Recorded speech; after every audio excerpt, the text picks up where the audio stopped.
새벽 4시, 캄캄한 화장실 안에서 수건을 입에 틀어막은 채 숨죽인 기침소리가 새어나옵니다. 세면대 위에는 핏기가 살짝 섞인 가래침이 흐르고 떨리는 손은 서둘러 찬물을 틀어 그 흔적을 씻어냅니다. 행여나 안방에서 자고 있는 아들 내외가 깰까봐 변기 물조차 내리지 못하고 살며시 문을 닫습니다. 아프다는 말 한마디가 자식의 발목을 잡는 족쇄가 될까 두려워 오늘도 찬장 그 속에 숨겨둔 진통제 2알을 물없이 삼켜 넘깁니다.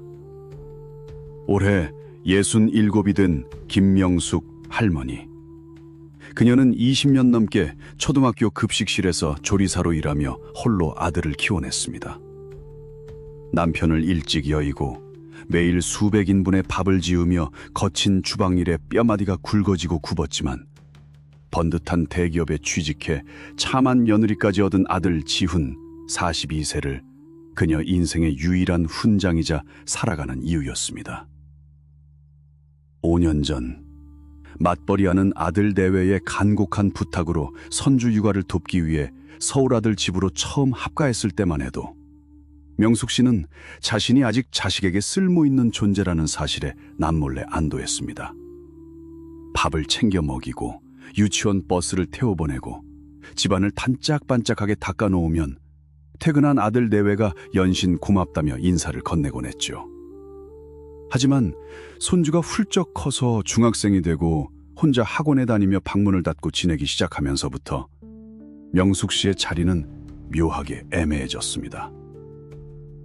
넓고 세련된 아파트, 로봇 청소기가 알아서 바닥을 닦고 식기세척기가 설거지를 대신하는 그곳에서 그녀는 마치 남의 집에 얹혀 사는 낡고 투박한 가구처럼 작아져만 갔습니다.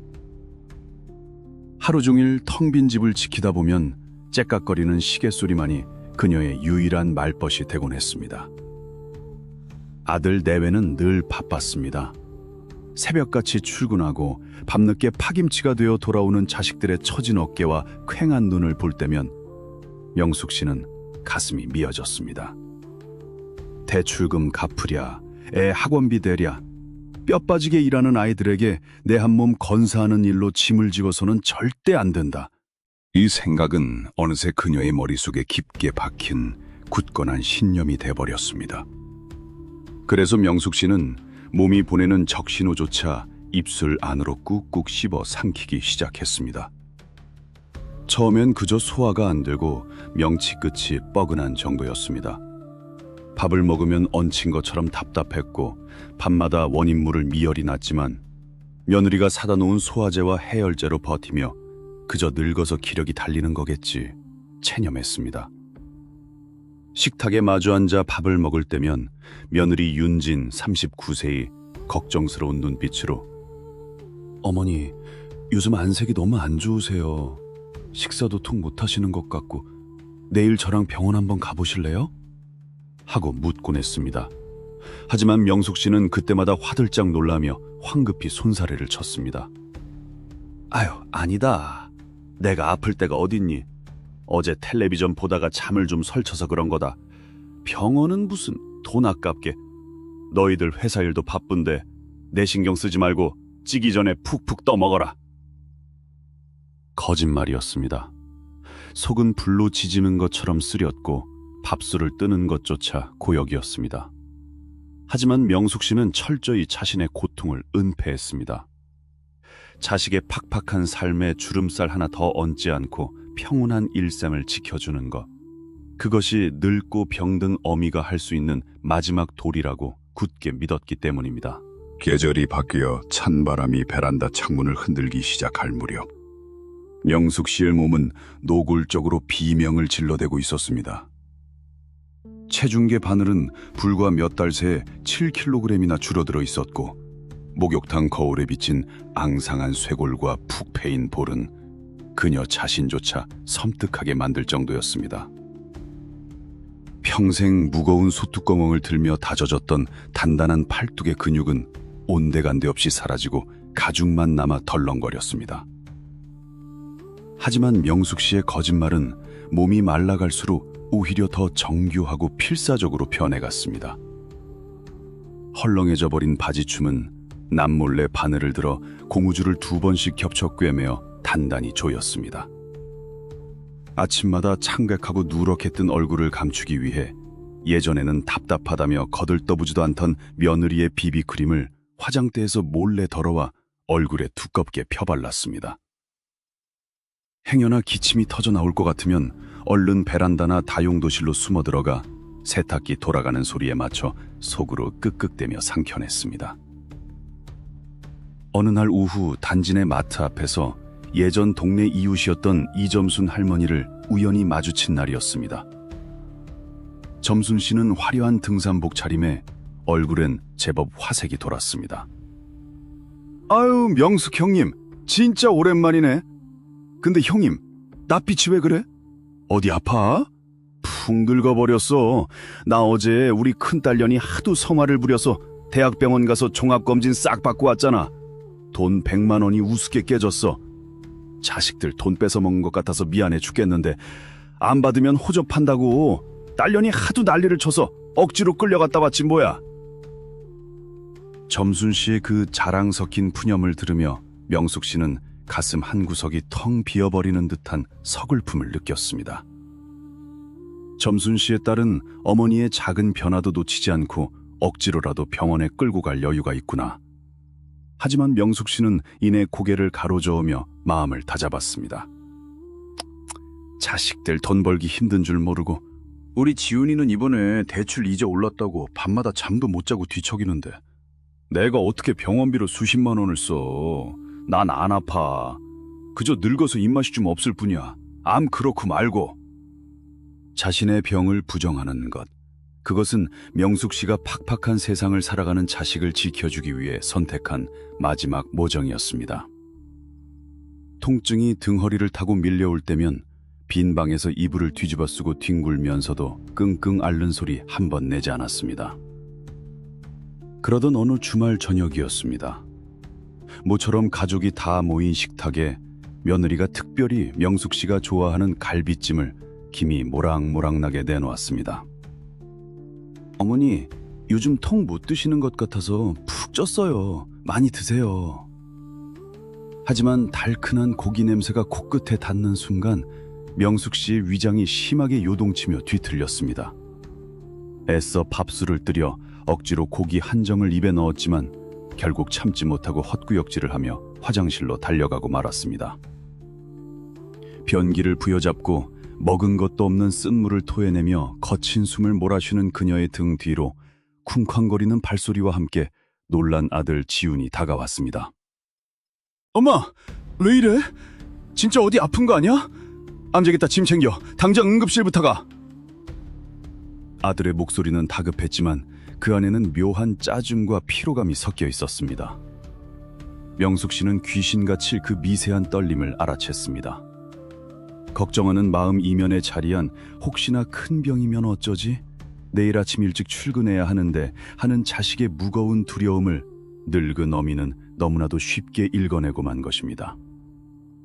그래서 그녀는 입가에 묻은 타액을 찬물로 서둘러 씻어내며 억지로 입꼬리를 끌어올려 환한 미소를 지어 보였습니다. 아유, 칠칠 맞게. 낮에 찬물에 밥 말아 먹은 게 얹혔나 보다. 응급실은 무슨 응급실이야, 돈 아깝게. 소화제 하나 먹고 한숨 자면 싹 낫는다. 어서들 가서 밥 먹어. 고기 다 식겠다. 니들 밥 먹는 거 망쳐서 어미가 참 미안하다. 그날 밤 결국 응급 실행은 무산되었습니다. 방으로 돌아온 아들 내외의 닫힌 방문 너머로 작게 안도하는 듯한 한숨소리가 새어나왔습니다. 다행이다. 내일 아침에 본부장님 모시고 중요한 회의 있는데 오늘 밤 응급실에서 꼬박 샜으면 진짜 큰일 날 뻔했어. 지훈의 그 피곤함에 찌든 혼잣말을 얇은 벽을 등지고 누운 명숙 씨는 똑똑히 듣고 말았습니다. 섭섭함이나 야속함보다는 가슴을 쓸어내리는 다행스러움이 먼저 밀려왔습니다. 그래, 내 새끼. 밥줄 끊기만 안 되지. 힘들게 사는 애들 발목 잡으면 안 되고 말고. 어둠 속에서 그녀는 거칠어진 두 손으로 소리 없이 눈물만 훔쳐냈습니다. 자식이 부모의 병환 앞에서 걱정보다 자신의 일상을 먼저 걱정하게 되는 것. 그것이 늙은 부모가 마주해야 하는 씁쓸하지만 부인할 수 없는 현실이었습니다. 그날 이후 명숙 씨의 일상은 목숨을 건 완벽한 연극으로 변해버렸습니다. 식구들이 모두 출근하고 등교한 뒤 텅 빈 집안. 그녀는 며느리가 출근 전 쫓기듯 차려놓고 간 밥상을 마주하고 앉았습니다. 식은 국물 위로 둥둥 뜬 기름을 멍하니 바라보다 이내 자리에서 일어나 밥그릇에 밥을 절반 덜어 음식물 쓰레기통에 쏟아부었습니다. 반찬들도 젓가락으로 이리저리 흩어놓아 마치 맛있게 식사를 한 것처럼 위장했습니다. 퇴근 후 빈 밥그릇을 보며 며느리가 어머니가 오늘은 식사를 좀 하셨구나 하고 안심할 수 있도록 말입니다. 하지만 통증은 이제 숨겨둔 진통제 두어 알로는 어림도 없을 만큼 끔찍해졌습니다.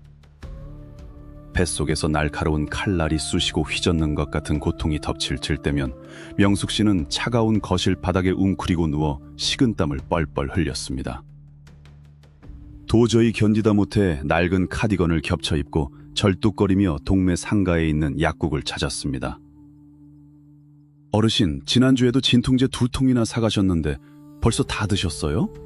진통제 이렇게 오래 달고 사시면 위 다 버려요. 속이 헐어서 큰일 나요. 고집 피우지 마시고 내일 당장 내과 가서 내시경부터 받아보세요. 단골 약국 젊은 약사가 미간을 찌푸리며 건네는 말에 명숙 씨는 가슴이 찰렁 내를 빼놓을 수가 없었죠. 엉내란졌습니다. 하지만 이내 사람 좋은 웃음을 억지로 지어 보이며 손사래를 쳤습니다. 아유, 젊은 사람이 우리 늙은이들 사정을 뭘 안다 그래. 평생 식당 주방에서 무거운 소뚜껑 들고 일하느라 무릎이며 허리며 안 쑤시는 데가 없어서 그래. 병원 가면 의사 양반들이 다 늙어서 연골다라 그런 거라고. 쓸데없이 비싼 검사만 시키는데 그거 다 돈 낭비야. 묻지 말고 약이나 넉넉히 줘요. 까만 비닐봉지에 진통제를 가득 담아 꽉 쥐고 돌아오는 길, 아파트 단지 안 놀이터 벤치에 잠시 주저앉았습니다. 늦가을 햇살은 눈부시게 쏟아지는데 명숙 씨의 몸은 오들오들 떨렸습니다. 저 멀리 유모차를 끌고 나온 젊은 엄마들의 수다소리와 경로당 앞 벤치에 삼삼오오 모여 앉아 자식 자랑을 늘어놓는 노인들의 웃음소리가 마치 다른 세상 이야기처럼 아득하게 들려왔습니다. 내가 아파서 누워버리면 우리 지훈이 집구석이 엉망이 된다. 어떻게 들어간 대기업 직장이고 빚내서 어떻게 산 아파트인데 내 한 몸 아픈 거 꾹 참으면 우리 식구 다 평안할 수 있어. 그녀는 주머니 속 진통제 상자를 만지작거리며 스스로에게 주문을 걸듯 되뇌었습니다. 늙고 병든 부모가 자식에게 해줄 수 있는 마지막 배려는 철저하게 안 아픈 척, 돈 안 드는 척, 짐이 되지 않는 투명 인간처럼 조용히 자리를 지켜주는 것이라 굳게 믿으면서 말입니다. 그것이 훗날 자식의 가슴에 평생 뽑지 못할 더 큰 대못을 받게 될 시한폭탄이라는 사실은 꿈에도 모른 채 그렇게 하루하루 위태로운 줄타기를 하던 어느 날이었습니다. 도저히 참을 수 없는 복통에 식은땀을 비오듯 쏟으며 명숙 씨는 결국 아파트 상가 후미진 곳에 있는 허름한 동네 의원을 찾았습니다. 큰 병원에는 절대 안 간다는 고집 하나로 그저 독한 진통제 주사나 한 대 맞고 올 요량이었죠. 진료실 문을 열고 들어가자 머리가 희끗희끗한 노사 장원장이 돋보기 너머로 명숙 씨를 물끄러미 쳐다보았습니다. 푹 꺼진 눈두덩이, 잿빛이 된 피부, 그리고 배를 부여잡고 구부정하게 앉은 폼만 보고도 그는 대번 무언가를 눈치챈 듯 했습니다. 침대에 누워보라는 말에 명숙 씨가 조심스레 눕자 청진기를 대고 배 여기저기를 눌러보던 장 원장의 미간이 무섭게 찌푸려졌습니다. 할머니, 언제부터 이랬어요? 배 안에 딱딱한 덩어리가 만져지는데 이거 당장 큰 병원 가서 정밀검사 받아봐야 해요. 내가 당장 소견서 써줄 테니까 내일 아침 일찍 아들 며느리 보고 연차 내라고 해서 같이 큰 병원 가보세요. 그 말에 명숙 씨는 기겁을 하며 진료실 침대에서 벌떡 일어났습니다. 원장님, 무슨 섭한 소리를 그렇게 무섭게 하셔. 큰 병원은 무슨 그냥 소화가 안 돼서 얹힌 거예요. 우리 애들 회사 일로 눈코 뜰 새 없이 바빠서 병원 쫓아다니는 시간도 없어요. 돈도 많이 들고 그냥 아플 때 먹게 독한 진통제나 며칠 치 지어줘요. 짐짓 아무렇지 않은 척 핑계를 대며 허둥지둥 돌아서려는 명숙 씨를 향해 장 원장이 자트를 탁소리나게 내려놓으며 호통을 쳤습니다. 이보세요, 할머니. 자식들 생각해서 돈 아끼고 짐 안 되려고 참는 거죠? 내가 여기서 30년 넘게 동네 환자들 보면서 할머니 같은 분들 수백 명은 좋게 봤습니다. 다들 입버릇처럼 우리 자식 바쁘다, 며느리 눈치 보인다, 돈 든다 하면서 바보같이 병 키우죠. 장 원장의 낮고 단호한 목소리가 좁은 진료실 안에 묵직하게 울려 퍼졌습니다. 명숙 씨는 발걸음을 떼지 못한 채 우뚝 멈춰 섰습니다. 근데 그거 아십니까? 할머니가 지금 푼돈 몇 푼 아끼자고 자식들 성가시게 안 하겠다고 버티다가 나중에 쓰러져서 응급실로 실려가면 그때는 수백만 원이 아니라 수천만 원이 깨집니다. 자식들 직장, 며느리 눈치? 할머니 의식 잃고 중환자실에 누워 있어봐요. 아드님 직장이고 뭐고 다 팽개치고 병원 복도에서 새우잠 자야 합니다. 자식들 인생 꼬이는 거 진짜 한순간이에요. 명숙 씨는 망치로 뒤통수를 얻어맞은 듯 했습니다. 평생을 자식 위해 헌신했다고 믿었는데 자신의 독한 인내가 오히려 자식의 인생을 벼랑 끝으로 밀어넣을 수 있는 폭탄이었다는 사실이 날카로운 비수처럼 날아와 꽂혔습니다. 장 원장의 뼈 때리는 조언은 여기서 끝나지 않았습니다. 돈이야 어떻게든 대출을 받든 집을 팔든 해서 메꾼다 칩시다. 근데 나중에 아드님이 우리 엄마가 나 짐 안 지우려고 아픈 거 숨기다가 이 지경이 됐다는 걸 알게 되면 그 가슴에 맺힌 죄감은 평생 어떻게 감당할 겁니까? 부모가 자식한테 물려줄 게 없어서 평생 지고 갈 한을 남겨주고 갈 겁니까? 진짜 자식을 위한다면 당장 오늘 저녁에 솔직하게 아프다고 말하고 내일 손잡고 병원 가세요. 아프면 아프다고 말하는 거 그게 부모로서 자식한테 해줄 수 있는 진짜 마지막 배려입니다. 평생 지고 갈 한을 남겨준다. 그 한마디에 명숙 씨의 앙상한 무릎이 툭 하고 꺾이고 말았습니다. 진료실 의자에 다시 주저앉은 그녀의 두 눈에서 그동안 독하게 참아왔던 뜨거운 눈물이 봇물 터지듯 왈칵 쏟아져 내렸습니다. 소리내어 울지도 못하고 거친 주름이 파인 두 손으로 얼굴을 감싼 채 명숙 씨는 짐승처럼 끄끄대며 한참을 흐느꼈습니다. 착각이었습니다. 혼자 아프고 혼자 조용히 떠나면 자식에게 짐이 되지 않을 줄 알았던 늙은 어미의 뼈저리게 어리석은 착각이었습니다. 장 원장의 병원을 나와 집으로 돌아오는 길, 명숙 씨의 발걸음은 천근만근 무거웠습니다.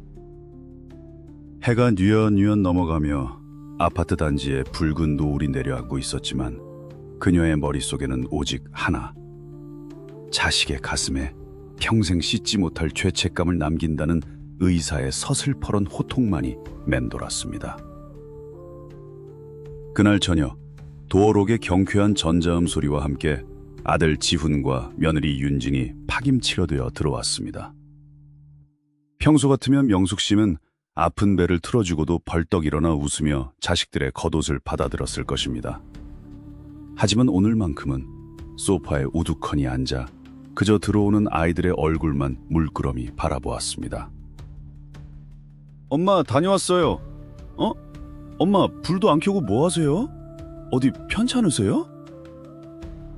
어두컴컴한 거실에 웅크리고 있는 어머니의 모습에 놀란 지훈이 서둘러 형광등을 켰습니다. 환한 불빛 아래 드러난 명숙 씨의 낯빛은 그야말로 흑빛이었습니다. 두꺼운 화장으로도 다 가려지지 않은 깊은 병색과 초점 잃은 눈동자를 마주한 며느리 윤진도 흠칫 놀라 들고 있던 가방을 바닥에 내려놓으며 다가왔습니다. 어머니, 안색이 왜 이러세요? 식은 땀도 흘리시고... 세상에, 손이 왜 이렇게 차가워요? 명숙 씨의 목구멍까지 차오른 나 좀 병원에 데려가 다오라는 말이 혀끝에서 맴돌며 떨어지지 않았습니다. 당장 내일 중요한 프로젝트 발표가 있다며 주말 내내 밤을 새우던 아들의 퀭한 눈망울이 눈에 밟혀서였습니다. 내가 지금 입을 떼면 이 가엾은 내 새끼는 또 얼마나 무거운 짐을 지게 될까? 본능적인 어미의 모정이 다시금 그녀의 입을 틀어막으려 했습니다. 하지만 그때 장 원장의 쩌렁쩌렁한 목소리가 명숙 씨의 귓전을 강하게 때렸습니다. 부모가 자식한테 물려줄 게 없어서 평생 지고 하남겨주고 갈 겁니까? 명숙 씨는 파르르 떨리는 입술을 꾹 깨물었습니다. 그리고 떨리는 두 손으로 자신을 부축하려는 아들의 손을 꽉 움켜쥐었습니다. 지훈아. 쩍쩍 갈라진 쉰 목소리가 힘겹게 흘러나왔습니다. 엄마가 몸이 좀 많이 안 좋은 것 같다. 배에 덩어리 같은 것도 만져지고 밥도 통 못 넘기겠어. 며칠 전부터 진통제를 먹어도 너무 아파서 오늘 낮에 동네 의원에 갔더니 당장 큰 병원 가보라고 하더라. 그 순간 거실에는 무거운 정적이 내려앉았습니다. 지훈의 얼굴은 순식간에 하얗게 질렸고 맞잡은 어머니의 손을 잔 그의 소나귀에 왈칵 힘이 들어갔습니다. 엄마? 그게 무슨 소리야? 배 덩어리라니. 왜 그걸 이제야 말해? 진통제를 먹을 정도로 아팠으면서 왜 여태 숨기고 있었어? 아들의 목소리는 원망 섞인 비명에 가까웠습니다. 지우는 허둥지둥 바닥에 떨어진 스마트폰을 집어들며 곧바로 대학병원 응급실을 검색하기 시작했습니다. 손가락이 덜덜 떨려 화면을 제대로 터치하지도 못했습니다. 여보, 빨리 차 키 챙겨. 엄마 모시고 당장 응급실부터 가야겠어. 내일 회의고 뭐고 내가 지는 그게 문제야. 엄마가 이 지경이 될 때까지 우리는 한 집안에 살면서 대체 뭘 한 거야? 지훈이 머리를 감싸주며 바닥에 주저앉았습니다. 그의 붉어진 눈시울에서 굵은 눈물방울이 뚝뚝 떨어졌습니다. 자식이 무너져 내리는 그 모습을 보며 명숙 씨는 자신의 어리석음을 뼈저리게 깨달았습니다. 자신이 그토록 지켜주고 싶었던 아들의 평온한 일상은 어미가 고통을 숨겨왔다는 사실 하나만으로 이미 산산조각이 나버린 것입니다. 장 원장의 말이 맞았습니다. 자식에게 진정으로 두려운 것은 부모의 병원비나 감경의 고단함이 아니었습니다. 내 부모가 나 때문에 아프다는 말조차 못하고 혼자 알았다는 그 잔인하고도 숨막히는 죄책감이었습니다. 응급실로 향하는 차 안, 뒷좌석에서 며느리의 품에 기대어 거친 숨을 내쉬며 명숙 씨는 창밖으로 스쳐 지나가는 밤거리를 보며 생각했습니다. 미련한 짓이었구나. 자식을 위한다는 핑계로 나 혼자 착한 어미 노름을 하고 있었던 게야. 아프면 아프다고 살려달라고 악을 썼어야지. 그게 진짜 내 새끼를 살리는 길이었는데. 대학병원 응급실은 자정이 다 된 시간에도 전쟁터가 따로 없었습니다. 코끝을 찌르는 소독약 냄새, 쉴 새 없이 울려대는 기계음, 그리고 다급하게 오가는 의료진들의 발소리 속에서 명숙 씨는 차가운 간이 침대에 눕혀졌습니다. 피를 뽑고 엑스레이를 찍고 커다란 통 속에 들어가 CT 검사까지 받는 내내 아들 지우는 핏발선 눈으로 어머니 곁을 단 한 발자국도 떠나지 않았습니다. 다음 날 아침 며느리 윤지는 아이를 학교에 보내자마자 헐레벌떡 병원으로 달려왔고 지우는 결국 회사에 전화를 걸어 그토록 중요하다고 밤낮으로 매달렸던 프로젝트 발표를 다른 동료에게 넘겼습니다. 아들의 그 전화 통화를 엿들으며 명숙 씨는 장 원장의 말이 다시금 떠올라 속으로 쓴 웃음을 지었습니다. 그래, 자식 새끼. 밥줄 끊길까봐 그 모진 통증을 참았는데 막상 내가 이리 누워버리니 회사가 다 무슨 소용이겠노. 내 자식 인생 꼬이는 건 정말 한순간이구나. 몇 시간의 초조한 기다림 끝에 하얀 가운을 입은 응급실 의사가 차트를 들고 다가왔습니다.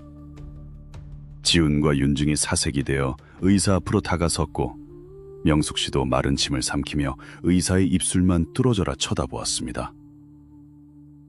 다행히 최악의 상황은 면하셨습니다. 위장 쪽에 제법 큰 종양이 발견됐는데 검사 결과 위암 2기 초반으로 보입니다. 궤양도 심해서 통증이 엄청나셨을 텐데 대체 이걸 어떻게 쌩으로 참으셨습니까? 의사의 말에 지훈의 다리가 풀리며 하마터면 바닥에 주저앉을 뻔했습니다. 며느리 윤진이 황급히 남편의 팔을 부축했습니다. 의사가 다시 말을 이었습니다. 어르신, 정말 하늘이 도우신 겁니다. 여기서 굳이 피우고 한 달만 더 진통제로 버티셨으면 위 벽에 구멍이 뚫려서 복막염으로 번졌을 겁니다. 그랬으면 연세도 있으셔서 정말 수술실에서 생사를 장담하기 힘들 뻔했어요. 지금이라도 아들 내외분한테 말씀하시고 병원 오신 게 어르신 살린 겁니다. 곧바로 입원 수속 밟으시고 수술 날짜 잡읍시다. 선생님, 감사합니다. 정말 감사합니다. 지우는 엉엉 소리내어 울며 의사의 두 손을 덥석 부여잡았습니다. 며느리 역시 입을 틀어막은 채 하염없이 눈물을 흘렸습니다. 의사가 자리를 뜨고 난 뒤 지우는 침대 곁으로 다가와 링거 바늘이 꽂힌 명숙 씨의 주름진 손을 자신의 두 뺨에 비비며 오열했습니다. 엄마 진짜 바보야? 암덩어리가 뱃속에서 자라고 있는데 그걸 진통제 몇 알 먹고 참는 사람이 세상에 어딨어. 나 진짜 엄마 이대로 잃는 줄 알고 내가 엄마한테 얼마나 무심했으면 엄마가 그 지경이 되도록 나한테 말 한마디 못했을까? 나 진짜 짐승만도 못한 놈이야. 자책하며 무너져 내리는 아들의 정수리를 바라보며 명숙 씨의 두 눈에서도 뜨거운 눈물이 뺨을 타고 흘러내렸습니다. 그녀는 성치 않은 손으로 아들의 등을 토닥이며 말했습니다. 아니다, 지훈아. 네 잘못이 아니야. 이 어미가 미련해서 그랬다. 너희들 힘들게 사는 거 뻔히 아는데 내 몸 하나 아프다고 짐 지우는 게 죽기보다 싫어서. 그게 널 도와주는 건 줄 알았어. 엄마가 미안하다. 정말 미안해. 차가운 응급실 한 구석에서 서로를 부둥켜 안고 우는 모자 모습은 그동안 단단히 씌워져 있던 착한 부모의 굴레가 비로소 산산조각 나는 순간이었습니다. 아파도 안 아픈 척, 없어도 있는 척, 자식에게 짐이 되느니 차라리 혼자 병들어 죽어가는 것이 부모의 도리라고 굳게 믿었던 낡고 서글픈 신념. 그것은 자식을 위하는 길이 아니라 오히려 자식의 가슴에 평생 뽑지 못할 불효자라는 피눈물 나는 대못을 박는 행위였습니다. 명숙 씨는 아들의 따뜻한 체온을 느끼며 난생 처음으로 깊은 안도감을 느꼈습니다. 더 이상 아픈 배를 쥐어뜯으며 화장실에서 숨죽여 울지 않아도 된다는 사실, 그리고 내 자식 앞에서 아프다고 솔직하게 어리광을 부려도 괜찮다는 그 평범한 진리가 그녀의 얼어붙었던 마음을 사르르 녹여주고 있었습니다. 수술은 장장 5시간에 걸쳐 진행되었습니다. 명숙 씨가 마취에서 깨어나 중환자실을 거쳐 일반 병실로 올라왔을 때 창밖으로는 벌써 이틀째 새벽이 밝아오고 있었습니다.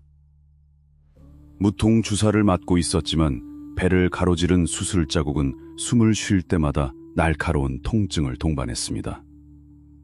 하지만 이번만큼은 예전처럼 이불을 뒤집어쓰고 이를 악물지 않았습니다. 지훈아, 배가 너무 아프다. 찢어질 것 같아. 갈라진 목소리로 뱉어낸 신음 섞인 어리광에 침대 옆에서 쪽잠을 자던 아들 지훈이 화들짝 놀라며 일어났습니다. 그는 황급히 간호사를 부르고 헐레벌떡 뛰어와 명숙 씨의 이마에 맺힌 식은땀을 수건으로 닦아주었습니다. 엄마, 많이 아파? 내가 주사 좀 더 놔달라고 했으니까 조금만 참아, 응? 안절부절 못하며 자신의 손을 꽉 쥐어오는 아들의 그 덥고 축축한 손길이 명숙 씨에게는 신기하게도 세상 어떤 진통제보다 따뜻한 위로로 다가왔습니다. 하지만 입원 생활이 길어지면서 명숙 씨는 또 다른 현실적인 벽과 마주해야 했습니다. 수술 직후에는 꼼짝없이 누워 대소변을 가리는 일부터 몸을 씻는 것까지 온전히 자식들의 손을 빌려야 했기 때문입니다. 특히 주말 교대를 하러 온 며느리 윤징 앞에서 환자복 바지를 내리고 기저귀를 갈아야 했을 때 명숙 씨는 얼굴이 화끈거려 쥐구멍이라도 숨고 싶은 심정이었습니다. 아유, 아가, 냄새난다. 내가 어떻게든 화장실까지 걸어가 볼 테니까 넌 저리 가 있어라, 어서. 명숙 씨가 수액줄이 꽂힌 손으로 며느리를 밀어내려 애썼지만 윤지는 묵묵히 따뜻한 물수건을 가져와 시어머니의 몸을 정성껏 닦아냈습니다. 그러고는 땀에 젖은 명숙 씨의 머리칼을 쓸어 넘기며 엷은 미소를 지었습니다. 어머니, 저 어릴 때 친정엄마 편찮으셨을 때도 제가 이렇게 다 닦아드렸어요. 어머니도 이제 제 엄마인데 무슨 냄새가 난다고 그러세요.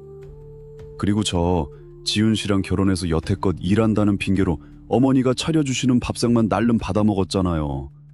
저 이제야 어머니한테 며느리 노릇 딸 노릇 제대로 해보네요.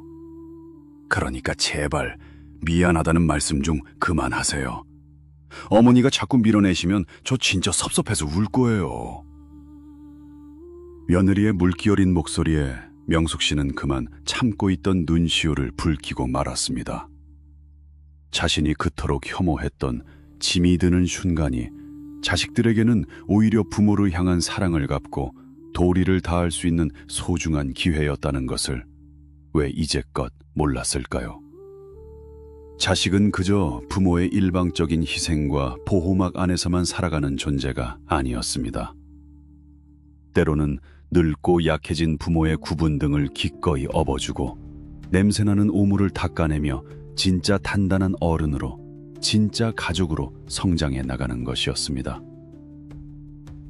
그날 이후 명숙 씨는 자신을 평생토록 올마매던 완벽하고 희생적인 어머니라는 무겁고 차가운 갑옷을 조금씩 벗어던지기 시작했습니다.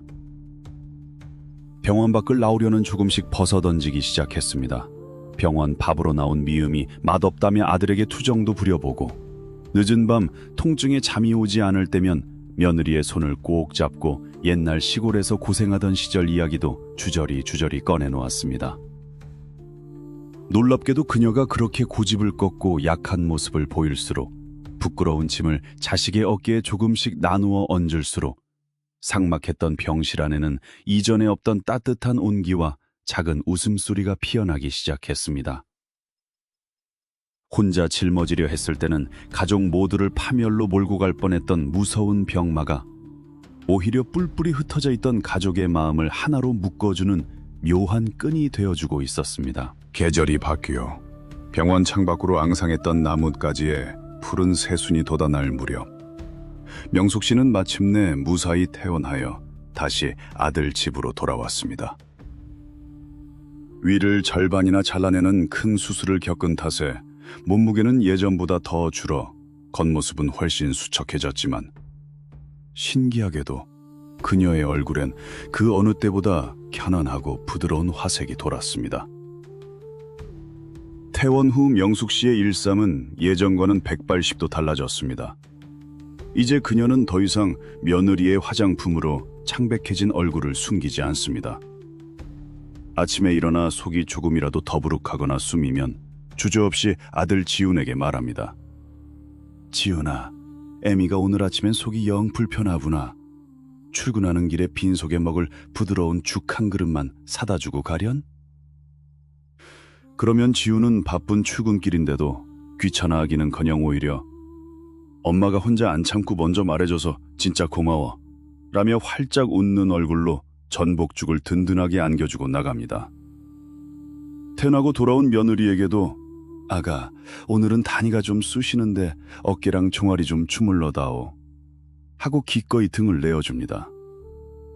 어느 날 오후 며느리의 부축을 받으며 단진의 산책로를 천천히 걷던 명숙 씨는 예전 단진의 마트 앞에서 억지로 검진을 받았다며 푸념하던 이웃 점순 씨와 동네 동무들을 다시 마주쳤습니다. 훌쩍 야윈 명숙 씨의 모습에 깜짝 놀란 노인들이 혀를 끌끌 차며 주위로 몰려들었습니다. 아이고 명숙 형님, 대체 몇 달 사이에 얼굴이 왜 이리 반쪽이 됐어? 어디 몹쓸 병이라도 났던겨? 예전 같으면 그냥 입맛이 없어서 살이 좀 빠졌네, 노인네가 다 그렇지 뭐 라며 씁쓸하게 화제를 돌렸을 명숙 씨였습니다. 하지만 이번엔 달랐습니다. 그녀는 벤치에 편안히 앉아 그동안 자신이 겪었던 위암 수술 이야기와 자식들 몰래 진통제를 삼키며 버텼던 미련한 시간들을 가감없이 털어놓았습니다. 놀라 입을 가물지 못하는 동무들을 향해 명숙 씨는 굽은 손가락으로 그들의 손을 하나하나 꽉 쥐며 간곡하게 당부했습니다. 동생들, 내 말 똑똑히 들어. 늙어서 자식한테 짐 안 지우겠다고 아픈 거 꼭꼭 참는 거, 그가 진짜 천치 바보 같은 짓이야. 내가 우리 지훈이 대출금 갚는 거 눈치 보여서 동네 병원 갈 돈 몇 푼 아끼려다 결국 대학병원 수술실에 두어서 수천만 원을 깨먹었어. 내 새끼 밥줄 끊길까봐 참았던 게 나중엔 애들 회사고 뭐고 다 때려치우게 만들 뻔했다니까? 푼돈 아끼려다 자식 기둥 뿌리 뽑는 게 바로 미련하게 참는 거야. 명숙 씨의 목소리는 덤덤했지만 그 안에는 뼈저린 경험에서 우러나온 단단한 진심이 깃들어 있었습니다. 그리고 말이야, 우리가 안 아픈 척 씩씩하게 버텨주는 게 자식 도와주는 건 줄 알지? 절대 아니더라. 나중에 자식이 뒤늦게 내 몹쓸 병을 알게 되면 그 애들 가슴엔 평생 지우지 못할 죄인이라는 무서운 낙인이 찍혀. 우리 부모가 나 때문에 짐이 되기 싫어서 죽을 뺨을 키웠구나 하는 그 지옥 같은 죄책감을 자식한테 덤터기 씌우고 떠날 작정 아니면 오늘 당장 작은 통증이라도 솔직하게 아프다고 소리쳐. 숨을 한 번 고른 명숙 씨가 곁에 서 있는 며느리 윤진의 손을 따뜻하게 포개어주며 말을 이었습니다. 어리광도 부리고 끙끙 앓는 소리도 내고 다리 주물러 달라고 귀찮게 불어. 그게 자식들한테 부모 챙겨볼 기회, 효도할 기회를 주는 거고, 나중에 우리가 훌쩍 떠나고 나서도 우리 자식들이 덜 울고 덜 후회하게 만드는 진짜 배려더라고. 경로당 노인들은 누구 하나 입을 떼지 못한 채 고개만 끄덕이며 눈시울을 붉혔습니다. 평생을 희생이라는 두 글자에 묶여 자신의 몸이 부서지는 것조차 어미의 당연한 숙명처럼 여겼던 그들이었기에 명숙 씨의 그 서글프도 뼈아픈 고백은 그 어떤 의사의 경고나 강연보다 더 깊숙하게 그들의 가슴을 파고들었습니다. 그날 저녁, 따뜻한 된장찌개 냄새가 은은하게 퍼지는 식탁에 세 식구가 마주 앉았습니다. 예전 같으면 며느리가 차려준 밥상을 보며 힘들게 일하고 왔는데 뭐하러 무리해서 반찬을 했니? 라며 미안함부터 내비쳤을 명숙 씨지만 오늘은 달랐습니다. 아유, 우리 며느리가 끓인 찌개가 세상에서 제일 맛있네. 내일 아침에도 이 국물에 밥 좀 푹 말아서 먹어야겠다. 명숙 씨의 넉살 좋은 칭찬에 윤진의 얼굴에 환한 웃음꽃이 피었습니다. 밥숟가락을 내려놓고 따뜻한 보리차를 한 모금 머금은 명숙 씨는 맞은편에 앉은 아들 내외를 번갈아 보며 차분하고도 부드러운 목소리로 입을 열었습니다. 얘들아, 내가 병원에 누워 있으면서 그리고 퇴원해서 곰곰이 생각해보니 우리 늙은이들이 단단히 착각하고 사는 게 참 많더라. 자식한테 짐 안 지우겠다고 혼자서 아등바등 버티는 게 부모 도리인 줄 알았는데 그게 아니었어. 명숙 씨는 아들의 손을 다정하게 끌어당겨 토닥이며 말을 이었습니다. 그래서 말인데 엄마가 다짐한 게 있다. 앞으로는 내 몸에 작은 이상이라도 생기면 돈 아깝다 생각 안 하고 무조건 동네 병원부터 쫓아갈 거다. 우리 늙은이들 자식들 돈 10만 원, 20만 원 쓰는 게 벌벌 떨려서 참다가 나중에 수천만 원짜리 수술 받잖아. 병원비 몇 푼 아끼는 게 너희들 돕는 게 아니라 병 키우기 전에 싹둑 자르는 게 진짜 내 새끼들 돈 벌어주는 거고 돕는 거란 걸 이번에 뼈저리게 깨달았거든. 그러니까 나중에 내가 또 병원 간다고 하더라도 유난 떤다고 흉보지 마라. 지우는 어머니의 말에 눈시울을 붉히며 고개를 끄덕였겼습니다. 당연하죠, 엄마. 흉은 무슨 흉이야. 꾀병이라도 좋으니까 제발 매일매일 병원 출근 도장 찍어. 그리고 하나 더. 명숙 씨의 목소리가 조금 더 진지해졌습니다. 내 방 서랍장 두 번째 칸 아래쪽을 보면 내가 아주 오래전부터 혹시 몰라 들어둔 실비보험 증권이랑 작게나마 모아둔 비상금 통장 하나가 있다. 도장이랑 비밀번호 적힌 수첩도 같이 넣어뒀어. 혹시라도 나중에 나한테 또 무슨 일이 생겨서 갑자기 의식이 없거나 하면 너희들 당황하지 말고 그거 찾아서 내 병원비로 써라. 부모 병원비 뗀다고 너희들 살림 거덜내면 나는 죽어서도 눈 못 감아. 미안해할 필요 하나도 없다. 내 몸 건사하려고 나 스스로 준비해둔 거니까 너희들은 그냥 옆에서 손만 따뜻하게 잡아주면 돼. 그것은 유언이 아니라 남아있는 가족 모두가 죄책감 없이 평온하게 살아가기 위한 가장 현실적이고 실질적인 조건이었다. 책감 없이 평온하게 살아가기 위한 가장 현실적이고도 다정한 준비였습니다. 늙어가는 자신의 현실을 회피하지 않고 짐이 될지도 모른다는 막연한 두려움을 투명하게 공유하는 것. 그것이야말로 늙은 부모가 장성한 자식에게 해줄 수 있는 가장 깊고 성숙한 사랑의 방식이었습니다.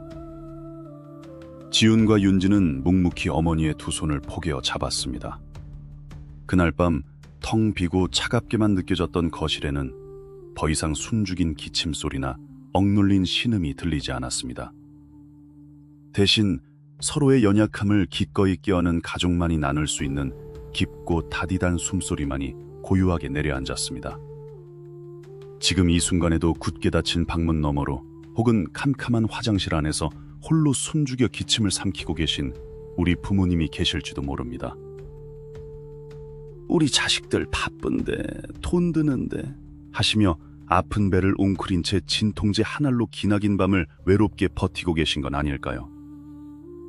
부모님의 그 버릇 같은 나는 괜찮다는 말 뒤에 숨겨진 두렵고 무거운 진심을 우리는 얼마나 헤아리고 살았을까요? 자식을 향한 미안함 때문에 병을 키우는 늙은 부모와 뒤늦게 사실을 알고 평생 씻을 수 없는 죄책감에 무너져 내리는 자식. 이 가슴 아픈 비극은 결코 남의 짐 이야기만은 아닐 것입니다. 오늘 저녁 핑계김에 부모님께 안부 전화 한 통 드려보는 건 어떨까요? 엄마, 아빠, 조금이라도 아프면 꼭 솔직하게 아프다고 말해줘요. 그게 진짜 우리 도와주는 거야. 라고 말입니다. 부모님의 구분 듬을 업어드릴 기회는 우리가 생각하는 것만큼 영원히 기다려주지 않습니다. 이 이야기가 부디 여러분의 가슴에 닿았기를 바라며 사랑하는 가족들이나 주위 지인들과 이 영상을 꼭 함께 나누어 보시기 바랍니다. 우리 부모님들이 더 이상 홀로 외롭게 아픔을 견디지 않으시도록 지금부터 서로의 마음을 들여다보는 따뜻한 준비를 시작해 보셨으면 좋겠습니다.